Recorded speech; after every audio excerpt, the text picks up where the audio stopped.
All right, picture this. It's a peaceful morning in the Cameroonian highlands, August 22nd, 1986.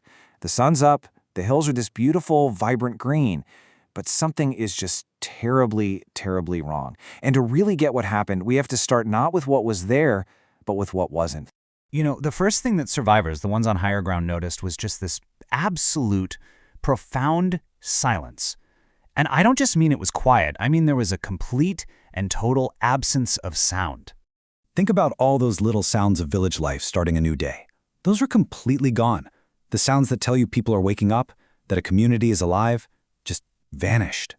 And this silence, it wasn't just people. It was total. Even that constant low-level hum of insects you get in the tropics, that had been completely extinguished. That's when you know something is deeply wrong. So, as the first brave people started venturing down into the valleys, they discovered why it was so quiet. 1,700. That's the number of men, women, and children who had died overnight. And it wasn't just people. Alongside them were 3,500 livestock. I mean, the devastation was just absolute. It cut across every single form of life in its path.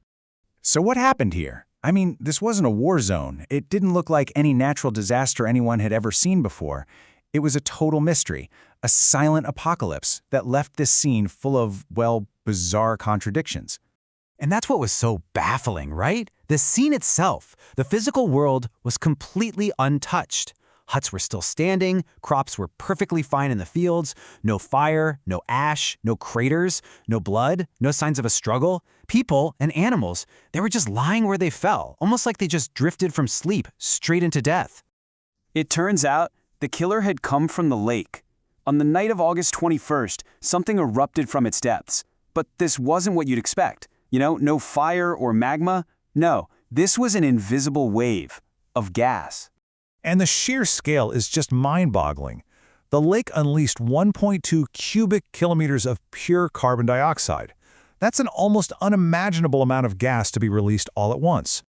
Now, here's the thing about CO2. It's heavier than air, so it didn't just float away.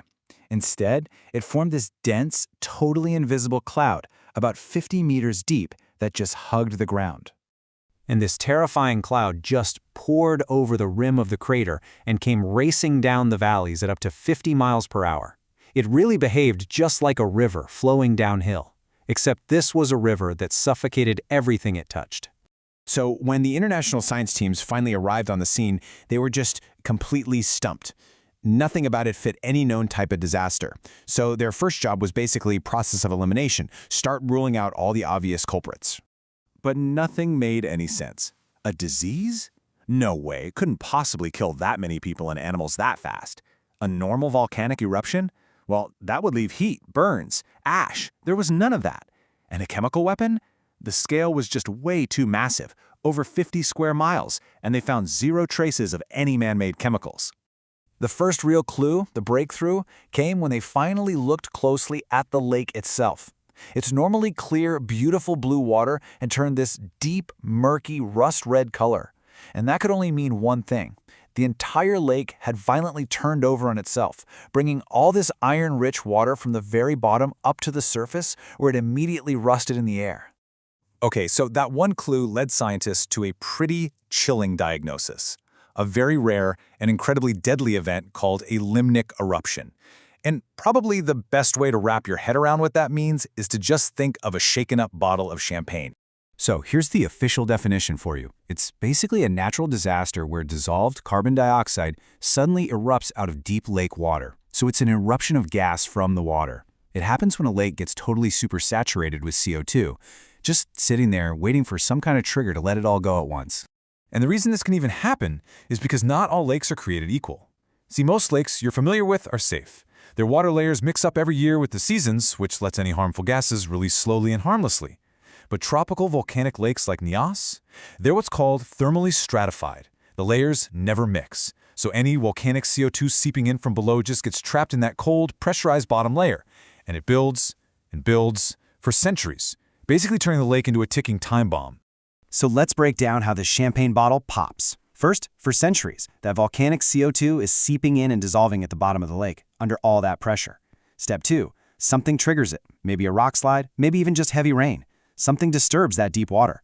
Step 3. A chain reaction starts.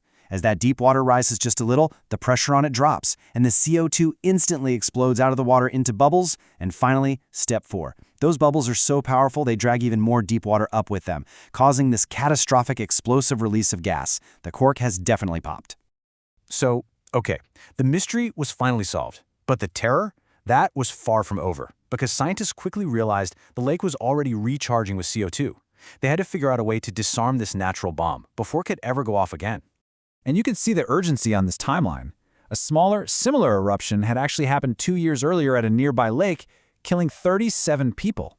It was a warning sign that tragically went unheeded. So after the big one in '86, it became this desperate race against time, a race that ended in 2001 with a really ingenious engineering solution, a degassing pipe. And the solution itself was just beautifully simple. They basically sank a pipe to the bottom of the lake.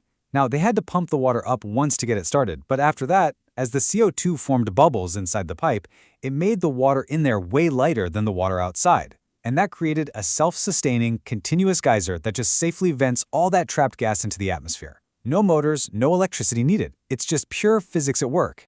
And just look at the results. It worked. The pipes have been incredibly effective. They've been systematically bleeding the poison out of the lake, and they've brought the concentration of CO2 down to much, much safer levels. So today, life has actually returned to the valley. People have come back, their cattle are grazing again. Life has reclaimed this place.